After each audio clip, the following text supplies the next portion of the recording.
మన రాష్ట్రంలో ఒక ఫేక్ పార్టీ ఉంది.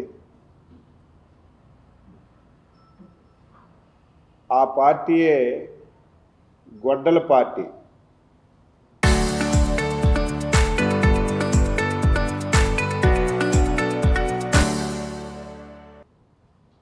గొడ్డల పార్టీ కానీ పార్టీ అధ్యక్షుడు కానీ వారి నరనరాల్లో అబద్ధాలు చెప్పడం తప్ప ప్రజలకి వాస్తవాలు చెప్పడం వారి జీవితంలో లేనటువంటి విషయం అని చెప్పి ఈ సందర్భంగా తెలియచేస్తున్నాను. అందుకే ఒక బాధ్యతగా ఈ రాష్ట్రంలో గొడ్డల పార్టీ అనునిత్యం పచ్చి అబద్ధాలు చెప్తూ ప్రజలకి మోసం చేస్తున్నటువంటి సందర్భంలో వాస్తవాలు ప్రజలకి తెలియచేయవలసినటువంటి అవసరం ఉంది. అందులో భాగంగా ఈరోజు ఈ పాత్రికేయుల సమావేశాన్ని ఏర్పాటు చేశామని చెప్పి తెలియజేస్తున్నాను. గతంలో కూడా కొంచెం యాపన పడ్డాం. 2019-14 చంద్రబాబు నాయుడు గారి ప్రభుత్వంలో ఈ దేశంలో ఏ రాష్ట్రంలో చేయనటువంటి అభివృద్ధిని సంక్షేమాన్ని 5 సంవత్సరాల్లో చేసి చూపించాం. కానీ ఆ రోజు గొడ్డల పార్టీ అధ్యక్షుడు అనునిత్యం చెప్తున్నటువంటి అబద్ధాలని అవాస్తవాలని సరైనటువంటి సమయంలో తిప్పి కొట్టలేకపోయాం. కాబట్టే 2019 ఎలక్షన్లలో నష్టపోయాం. ఈసారి ఆ ఛాన్స్ ఇవ్వదలుచుకోలేదు. ఆయన చెప్పిన ప్రతి అవాస్తవాన్ని, ప్రతి పచ్చి అబద్ధాన్ని ఈ ప్రభుత్వం చిత్తశుద్ధితో అంకిత భావంతో చేస్తున్నటువంటి వాస్తవాలని ప్రజలకి తెలియచేయాలని చెప్పి నిర్ణయం చేశామని చెప్పి తెలియజేస్తున్నాను. నిన్న ఒక అబద్ధం మాట్లాడాడు. దాని మీద నిన్న సాయంత్రం స్పష్టంగా సుస్పష్టంగా వాస్తవాలన్నీ ప్రజలకి తెలియజేశాం. మళ్ళీ ఈరోజు భీమవరానికి వెళ్ళాడు. ఆక్వా రంగం పైన ఇష్టం వచ్చినట్టుగా సంబంధం లేని విషయాలు ఆయన్ని ఊహించుకొని ఆయన చేసినటువంటి అరాచకాలు, ఆయన చేసినటువంటి అవినీతిని ఈరోజు ప్రభుత్వం పైన, ముఖ్యమంత్రి పైన చెప్పడానికి ప్రయత్నం చేశాడు. నేను విమర్శించదలుచుకోలేదు. వాస్తవాలు ప్రజల ముందున పెట్టాలని చెప్పే నా ప్రయత్నం. ఆంధ్రప్రదేశ్ రాష్ట్రంలో ఆక్వా రంగం అనేది చాలా ప్రధానమైనటువంటి రంగం. రేపు భవిష్యత్తులో కూడా ఈ రాష్ట్రంలో ఈ రంగానికి చాలా ప్రాధాన్యత వస్తున్నటువంటి విషయం కూడా నేను తెలియజేస్తున్నాను. ఎందుకు ఈ మాట అంటున్నామంటే, వ్యవసాయం తగ్గించారు. వ్యవసాయం తగ్గించమని చెప్పి కూడా చెప్తున్నాం. దీన్ని డైవర్ట్ కావాలంటే కోస్టల్ జిల్లాలో ఈ రంగం పైనే ఆధారపడుతున్నటువంటి విషయం మనందరం కూడా గమనంలోకి తీసుకోవాలి. ఇంకొక ప్రధానమైనటువంటి విషయం ఏంటంటే, ఆక్వా రంగం మన ముఖ్యమంత్రి చంద్రబాబు నాయుడు గారికి మానస పుత్రిక లాంటి రంగం అని చెప్పి తెలియజేస్తున్నాను. ఉమ్మడి ఆంధ్రప్రదేశ్లో కానీ, విడిపోయినటువంటి ఆంధ్రప్రదేశ్లో కానీ ఈ రంగానికి అత్యంత ప్రాధాన్యత ఇచ్చి ముందుకు తీసుకెళ్లిన విషయం ఈ రంగంలో ఉన్న ప్రతి ఒక్కరికి తెలుసు అని చెప్పి సందర్భంగా తెలియజేస్తున్నాను. ఈ రంగం 4 విధాలుగా ఆధారపడుతుంది. ఒకటి హ్యాచరీసు, 2 రైతులు, 3 ఫీడ్ మ్యానుఫ్యాక్చర్స్, 4 ఎక్స్పోర్టర్స్. ఈ 4 వ్యవస్థలు సక్రమంగా పనిచేసినప్పుడే ఈ రంగం ముందుకెళ్ళడానికి అవకాశం ఉంటుంది. ఇందులో ఏ రంగం ఇబ్బంది పడినా సరే చివరికి నష్టం జరిగింది అసలు సిసలైనటువంటి రైతుకు నష్టం జరుగుతుంది. నైతిక నష్టం జరిగితే ఇబ్బందులు ఏ విధంగా వస్తాయో మీకు చెప్పవలసినటువంటి అవసరం లేదు. ఈరోజు గొడ్డల పార్టీ అధ్యక్షుడు 4-5 విషయాలు మాట్లాడాడు. చంద్రబాబు నాయుడు గారు అధికారంలోకి వస్తే సిండికేట్ వ్యవస్థకి పండగంట. దోపిడీకి, సిండికేట్కి, అవినీతికి కేర్ ఆఫ్ అడ్రస్ ఎవరైనా ఉన్నారంటే అది గొడ్డల పార్టీ అధ్యక్షుడని చెప్పి నేను చెప్పడం కాదు, నిద్రలో ఎవడికి లేపి అడిగినా సరే ఆయన పేరు చెప్తారు. 2019-24 మొత్తం వ్యవస్థలన్నీ నీ గుప్పిట్లో పెట్టుకున్నావు.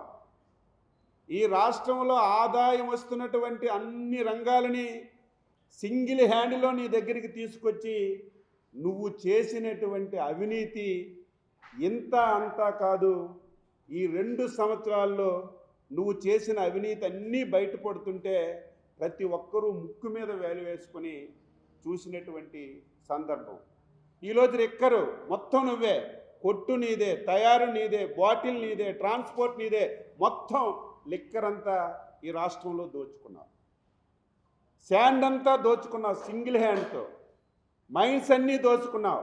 ఈ రాష్ట్రంలో ఎక్కడ భూములుంటే భూముల మీద కొన్నేసి మొత్తం భూములన్నీ దోచుకొని లక్షల కోట్ల రూపాయలకి నువ్వు అవినీతి చేసిన విషయం ప్రతి ఒక్కరికి తెలుసు.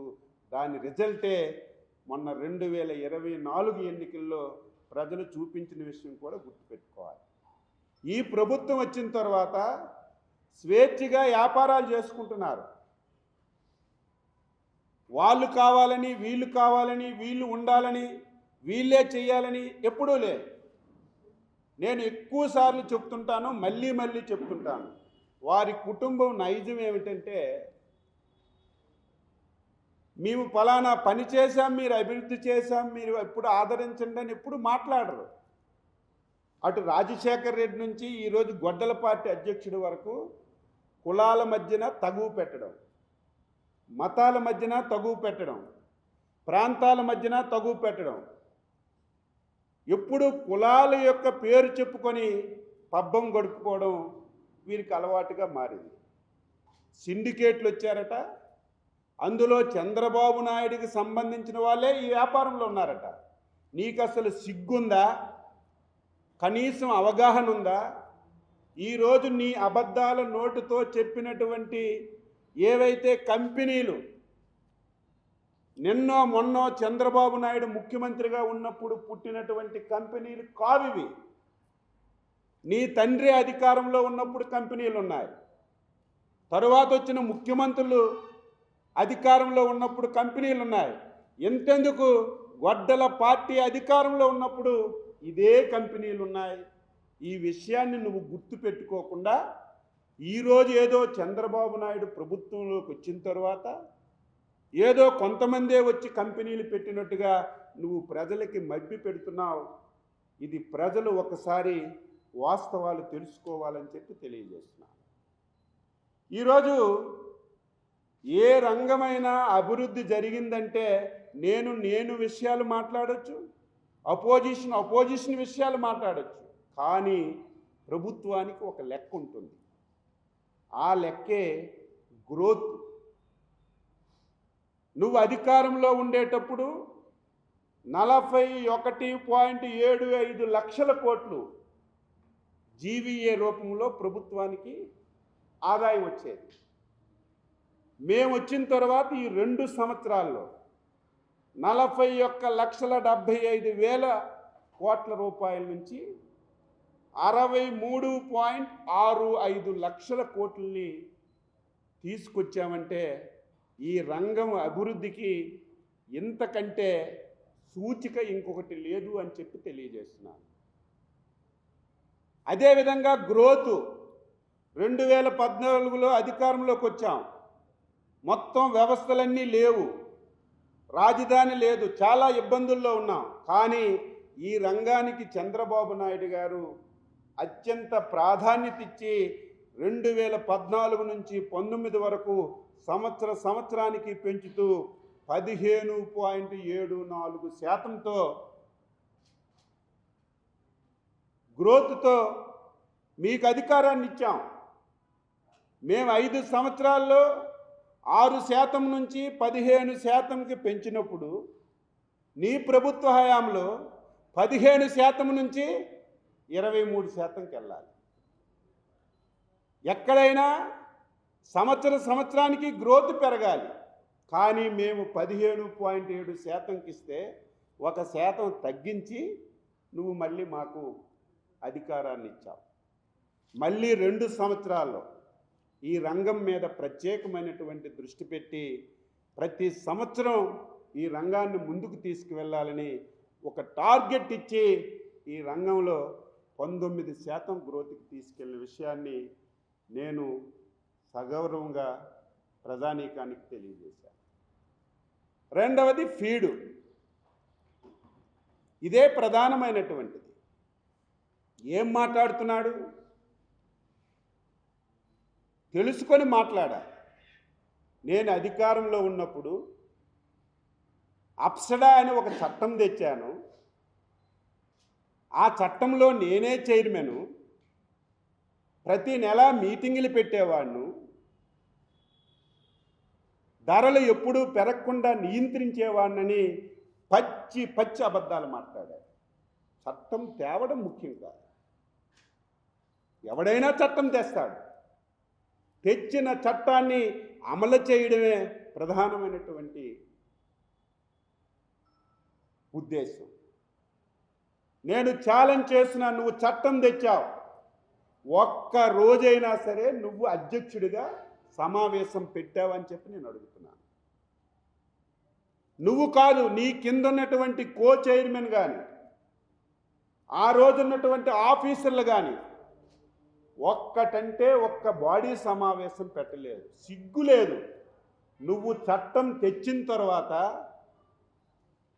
ఫుల్ బాడీ ఏర్పాటు చేసి మొట్టమొదటి సమావేశం పెట్టింది ఎన్డీఏ ప్రభుత్వం.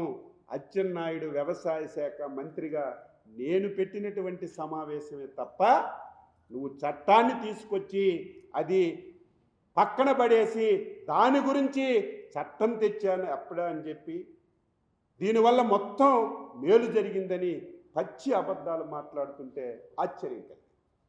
ఫీడ్ ధరలు ఇదేదో ఇప్పుడు పుట్టింది కాదు. ఏదైతే ఆక్వా రంగంలో ఫీడ్ ఉందో 2 వస్తువుల మీద ఆధారపడి ఉంటుంది. నేను ప్రతి మీటింగ్లో చెప్తాను, ఎవడైనా కొత్తగా వచ్చిన వ్యక్తి మాట్లాడితే దానికి ఒక అర్థం ఉంటుంది, ఎవడైనా వింటాడు.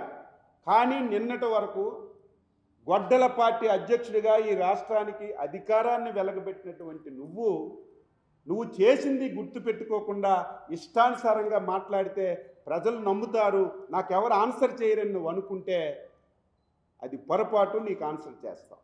నువ్వు 2019-24 ఆ రోజు ఫిష్ ఫీడ్ ఆ రోజు ఇంటర్నేషనల్ మార్కెట్లో రా మెటీరియల్ రేట్లు ఏమీ పెరగలేదు. ఇటు సోయాబీన్ పెరగలేదు, ఇటు ఫిష్ ఆయిల్ కూడా పెరగలేదు. నువ్వే ముఖ్యమంత్రిగా ఉన్నావు, 6 సార్లు పెంచావు. ఆన్సర్ చేయి. 2019 చంద్రబాబు నాయుడు ముఖ్యమంత్రికి ఉన్న రోజు ఫీడ్ ధరలు కేవలం 87 రూపాయలే ఉండేది. నువ్వు అధికారంలోకి వచ్చిన తర్వాత 6 సార్లు ఇంటర్నేషనల్ మార్కెట్లో రా మెటీరియల్ ధరలు పెరగకపోయినా నువ్వు ఆ రోజు కంపెనీలతో మిలాఖత్తై నువ్వు ధనదాహం గురించి 6 సార్లు పెంచి 110 రూపాయలు కేజీకి చేశావు. దీనికి ఆన్సర్ చేయమని ముందు చెప్తున్నాను.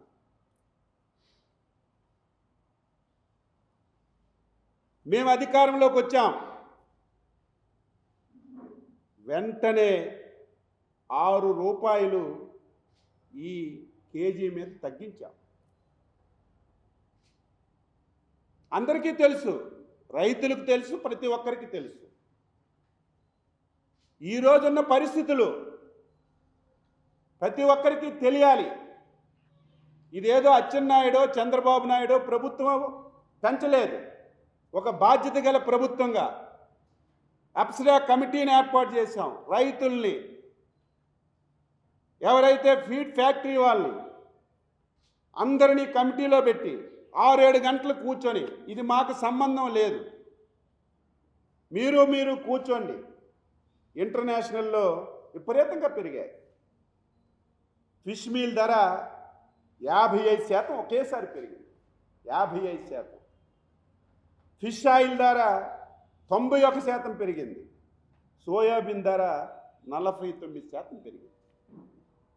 వాళ్ళు ఏమంటారు? ధరలు మేము పెంచకపోతే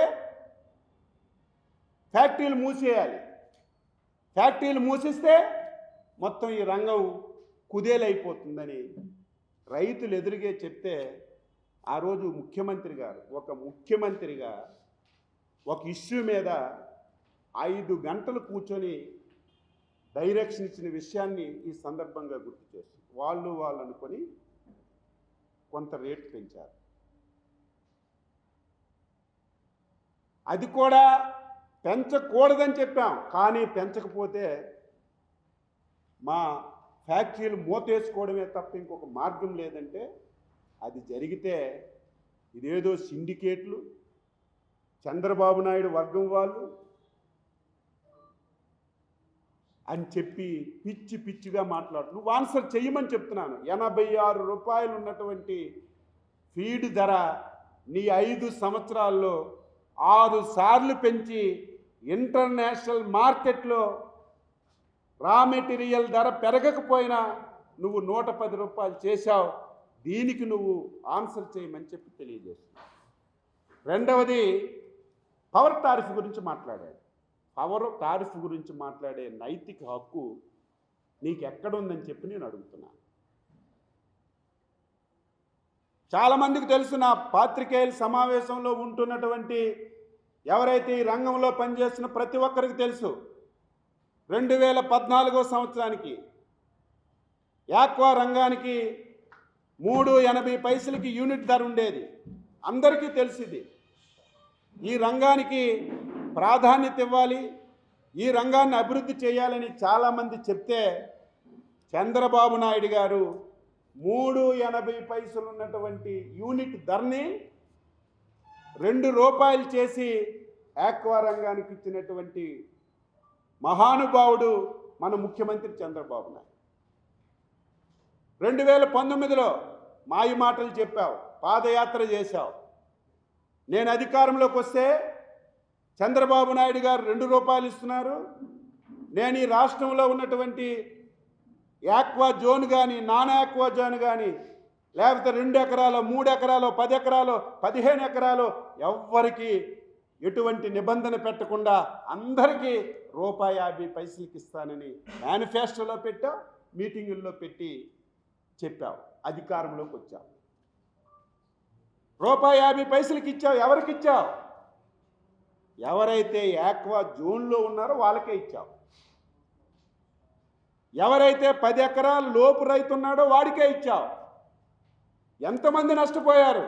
10 ఎకరాలు పైబడే ఎక్కువ మంది ఆక్వా రంగంలో ఉంటారు. వాళ్ళకి నువ్వు ఇచ్చిన సబ్సిడీ అందలేదే. ఎవరైతే నాన్ ఆక్వా జోన్లు ఉన్నారో వారికి సబ్సిడీ అందలేదే. నువ్వెంత ఇచ్చావు? ₹50 చొప్పున 750 కోట్లు సబ్సిడీ ఇచ్చావు. కనెక్షన్లు ఎన్ని? 68,000 కనెక్షన్లకి 750 కోట్లు సబ్సిడీ ఇచ్చాం. మేము మేనిఫెస్టోలో పెట్టాం, మేము అధికారంలోకి వస్తే జోను నాన్ జోను నిబంధన పెట్టకుండా 10 ఎకరాలు పైబడి ఉన్న రూపాయిన్నరకు ఇస్తామని చెప్పి ఇచ్చిన మాట ప్రకారం రూపాయి పైసలకే 50 పైసలకే కరెంట్ ఇచ్చే కార్యక్రమానికి జీవో ఇచ్చాం. మేము సంవత్సరానికి 1150 కోట్లు దీనికి ఖర్చు పెడుతున్నాం. నేను ఏదో ఉద్ధరించేశానన్నావు, నేనే పవర్ సబ్సిడీ ఇచ్చాను, మొత్తం నేనే ఉద్ధరించానని చెప్పిన వ్యక్తివు నువ్వు సంవత్సరానికి ఈ రంగానికి 750 కోట్లు సబ్సిడీ ఇస్తే మేము జోను నాన్ జోను ఏ ఎకరాల సంబంధం లేకుండా 1175 కోట్లు ఈ రంగానికి సబ్సిడీ ఇస్తున్నాం. ట్రాన్స్ఫార్మర్ గురించి మాట్లాడారు. నీకు అసలు సిగ్గు లేదు. మాట్లాడితే ఎవడైనా వింటాడు, ఇది రికార్డ్ అవుతుంది, వాస్తవాలు తెలుస్తాయి అని ఆలోచన లేకుండా మాట్లాడుతున్నారు. ట్రాన్స్ఫార్మర్ ఇంతకుముందు చంద్రబాబు నాయుడు ముఖ్యమంత్రిగా ఉంటే 25 kV ట్రాన్స్ఫార్మర్కి 67,000 రూపాయలు ఛార్జ్ చేసేవారు. మీరు పాయింట్ రాసుకోవాలన్నీ రాయాలి, వాస్తవాలు తెలియాలి. చంద్రబాబు నాయుడు ముఖ్యమంత్రిగా ఉండేటప్పుడు ఎవరైనా ఆక్వా రైతు వచ్చి 25 kV సబ్స్టేషన్లో ట్రాన్స్ఫార్మర్ కావాలంటే 67,000 వాళ్ళు డబ్బులు కట్టి తీసుకెళ్ళేవాళ్ళు. నువ్వు వచ్చిన తర్వాత 67,000 నుంచి 3,24,000 పెంచావు. దీనికి ఆన్సర్ చేయి.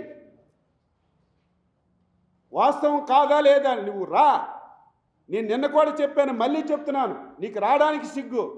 ఆన్లైన్లో తీసుకోమంటున్నాను. నీకు నచ్చిన విలేకరు, నీ సాక్షి విలేకరైనా పర్లేదు, ఒక మనిషికి పెట్టు, నువ్వు చెప్పు, నేను చెప్తాను. వాస్తవాలు ప్రజలు గమనిస్తారు. 25 kV 67,000కు దొరికితే ఈరోజు 3,24,000 చేశావు. అదే 100 kV 3,56,000కి చంద్రబాబు నాయుడు ప్రభుత్వంలో మేము ట్రాన్స్ఫార్మర్ ఇస్తే అదే ట్రాన్స్ఫార్మరు 7,03,000కి పెంచాం.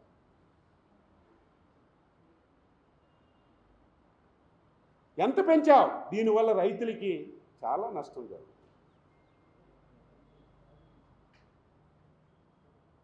ఈరోజు ఆక్వా రంగం ఇంకా బలపడాలి, ఇంకా అభివృద్ధి జరగాలి. ఈరోజు ధరలు పెరిగిపోయాయి. నీకు తెలుసు, నాకు తెలుసు. ఒకప్పుడు 100 కౌంటు 180 రూపాయలకి పడిపోయింది నీ హయాంలో. కనీసం ఆ రోజు నువ్వు పట్టించుకోలేదు. ఈరోజు కూడా బాధ్యత గల ప్రభుత్వంగా ఫీడ్ ధరలు పెరిగాయి, రొయ్యి ధరలు కూడా పెరగాలి. దానికి అనేక కారణాలు. ఇంటర్నేషనల్ మార్కెట్, మొన్ననే ఇరాన్ యుద్ధ ప్రభావం, అందులో అమెరికాలో ట్రంప్ ఆంక్షలు, ఇవన్నీ వచ్చిన వల్ల ఈ రంగం చాలా ఇబ్బందులు పడింది.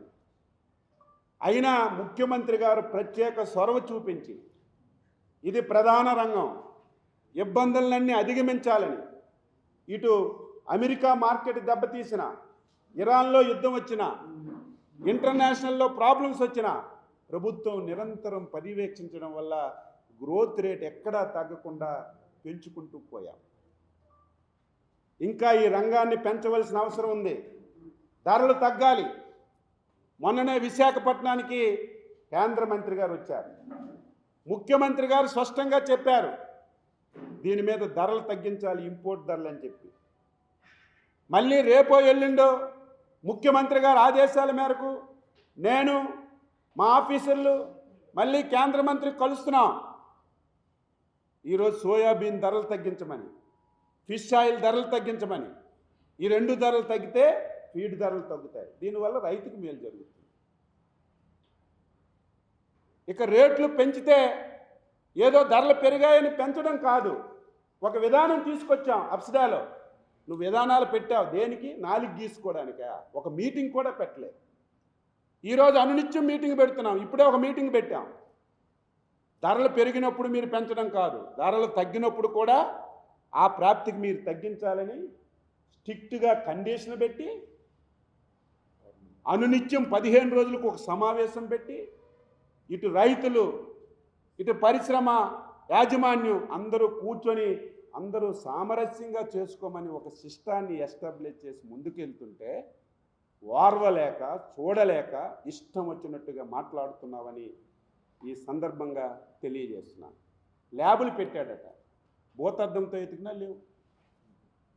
కొంచెం చెప్పు, పలానా ఊర్లో ఒక ల్యాబ్ నేను పెట్టాను, అక్కడికి వెళ్దామంటే పేరుకు ల్యాబు, అందులో ఒక్క ఇన్స్ట్రుమెంట్ లేదు, ఒక వ్యక్తి లేడు. అబద్ధాలు, పచ్చి అబద్ధాలు. 375 ల్యాబులు పెట్టాను, ల్యాబులు పనిచేయడం లేదు. ల్యాబులు పెట్టావు, పేర్లు పెట్టావు, ఆ ల్యాబుల్లోకి వెళ్తే ఇన్స్ట్రుమెంట్స్ ఉన్నాయా? పనిచేసిన కుర్రోళ్ళు ఉన్నారా? ఎక్కడున్నారు చెప్పు, వెళ్దాం. నువ్వు రాకపోతే నీ కింద చోట గొడ్డల పార్టీ వాళ్ళని చెప్పు, అక్కడికి వెళ్దాం, చూపిస్తాను. పచ్చి అబద్ధాలు. అదేవిధంగా నేను ఫిషరీస్ యూనివర్సిటీ తెచ్చావు. యూనివర్సిటీ అంటే ఏంటి? ఇన్ఫ్రాస్ట్రక్చర్ ఉండాలి, దానికి కావలసిన సిబ్బంది ఉండాలి. ఒక జీవో ఇచ్చాడు, ఒక కొబ్బరికాయ కొట్టాడు. యూనివర్సిటీ ఒక సచివాలయంలో ఒక క్లాసు, ఇంకొక ఊరు ఇంకొక సచివాలయంలో ఇంకొక క్లాసు. కోడి పిల్లల్లాగా ఎక్కడికక్కడ ఆ ఊర్లో ఒకటి ఈ ఊర్లో ఒకటి పెట్టి యూనివర్సిటీ అని చెప్పావు. ఒక బిల్డింగ్కి కొబ్బరికాయ కొట్టావు. మేము వచ్చాం, బిల్డింగ్ చూస్తే ఎక్కడ వేసిన గొంగలు అక్కడే ఉంది. కాంట్రాక్ట్కి పిలిస్తే 38 కోట్లు మాకు ఈ దిక్కుమాలినటువంటి మొన్నటి వరకు ఉన్న ప్రభుత్వం ఇవ్వలేదు, మేము కట్టమంటే మొన్న బడ్జెట్లో పెట్టి ఆ 37 కోట్ల రూపాయలు నువ్వు పెట్టిన బాకీలు తీర్చాం. ఇప్పుడు మళ్ళీ ముందుకు రావడానికి చెప్తున్నాం. యూనివర్సిటీ ఫుల్ ప్లెడ్జ్డ్గా స్ట్రెంగ్తన్ చేస్తున్నాం. నేను యూనివర్సిటీ తెచ్చాను, నేను ల్యాబులు పెట్టాను, అన్నీ చేశాను. అప్సడా చట్టం తెచ్చాను. చట్టం నీ గీసుకోవడానికి, మడిచి నీ దగ్గర పెట్టుకోవడానికి తప్ప నువ్వు దేనికి ఉపయోగించావు? ఒక్క మీటింగే నువ్వు పెట్టావు. నేను అడుగుతున్నా. ఈ రకంగా ప్రజలకి తప్పుదోవ పట్టిస్తున్నాడు. వాస్తవాలు ఆక్వా రంగంలో ఉన్న రైతులు ఇప్పటికే తెలుసు. ఈరోజు మీటింగ్ కూడా చూస్తే 200 సారా ప్యాకెట్లు ఇచ్చి ఆక్వా రంగానికి సంబంధం లేని వాళ్ళకి తీసుకెళ్ళి మీటింగ్ చెప్తే నీకు ఆ నిమిషానికి తృప్తి పడతావేమో తప్ప నిజమైనటువంటి ఈ రంగంలో ఉన్న వాళ్ళకి ఈ ప్రభుత్వం ఎంత కష్టపడుతుంది, ఇబ్బందులు ఉన్నాయి. ఆర్థికంగా చాలా సమస్యలు ఉన్నాయి. ఈరోజు 12,500 కొత్త కనెక్షన్లు ఇస్తున్నాం, దానికి 320 కోట్లు ఖర్చు అవుతుంది. డబ్బులు లేవు, అయినా సరే ఈ రంగాన్ని అభివృద్ధి చేయాలని మనం మాట ఇచ్చాం. ఆక్వా నాన్ ఆక్వా రంగాలని అందరికీ ఇద్దామని ఆ జీవో కూడా ఇచ్చి ముందుకెళ్తుంటే ఈరోజు నువ్వు అభినందించవలసింది పోయి మాట్లాడితే విమర్శలు, మాట్లాడితే కులం. నీ కొత్తగా మేము అనుకోవాల్సిన అవసరం లేదు. నువ్వు రోడ్డు యాక్సిడెంట్నే కులాన్ని ఆపాదించావు, అలాంటిది ప్రతిదానికి కులాన్ని ఆపాదిస్తావు. నీ నైజం అది. ఈరోజు రేట్లు పెరిగితే పెరిగాయి. నేను అడుగుతున్నాను, నువ్వు కూడా భారతీయ సిమెంట్ నడుపుతున్నావు కదా. 2019కి భారతీయ సిమెంటు ఒక బ్యాగ్ రేట్ ఎంత ఉండేది? 2019కి నువ్వు దిగిపోయేసరికి ప్రతి సంవత్సరం మిగతా సిమెంటుతో సంబంధం లేకుండా విపరీతంగా ధరలు పెంచి ఆ ధరలతో ప్రభుత్వానికి ఇచ్చి నువ్వు లబ్ధి పొందావు. ఎప్పుడైనా తగ్గించావా? కనీసం ఆ ప్రయత్నమైనా చేసావా? మేము ఈరోజు ప్రతి రంగాన్ని ప్రాధాన్యతలో తీసుకొని వ్యవసాయ అనుబంధ రంగాలు ఈరోజు ఎన్ని ఇబ్బందులు వచ్చినా, ఎన్ని సమస్యలు వచ్చినా, మార్కెట్లో చాలా ఇబ్బందులు ఉన్నాయి, అయినా సరే ఈరోజు మేము అన్ని విధాల ఏ ఒక్కరికి ఇబ్బంది లేకుండా ముందుకు తీసుకెళ్తున్నామని ఈ సందర్భంగా తెలియజేస్తూ, ఈ వాస్తవాలన్నీ ప్రజలు ఆక్వా రంగంలో ఉన్న రైతులు తెలుసుకోవాలని చెప్పి కోరుతున్నాను.